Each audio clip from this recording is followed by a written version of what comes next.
Ablation des coïls, Hugo Lloris attaqué violemment la télé par un célèbre humoriste. La Coupe du Monde vient tout juste d'ouvrir ses portes au Qatar, mais les polémiques n'ont pas attendu le début de la compétition pour déferler. Depuis l'attribution de l'événement à ce petit pays du Moyen-Orient, de nombreuses voix s'élèvent pour critiquer ce choix. De multiples informations sont sorties dans la presse et plusieurs aspects de ce mondial pas comme les autres font beaucoup parler. Il est notamment question des conditions de travail des ouvriers sur les chantiers des stades et d'après les informations du Nouvel Obs. Près de 6 750 personnes auraient perdu la vie durant la construction des enceintes. Les conséquences climatiques d'un tel événement sont également au cœur des débats. Tout comme la politique en vigueur dans le pays hôte.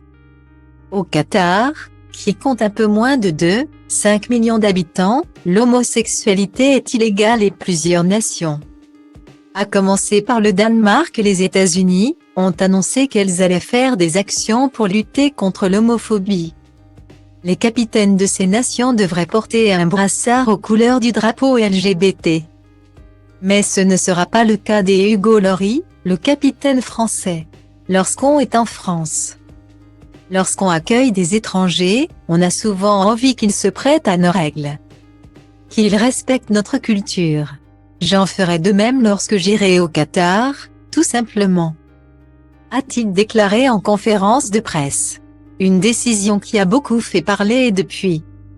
Le gardien de but de 35 ans s'est attiré les foudres de plusieurs personnalités.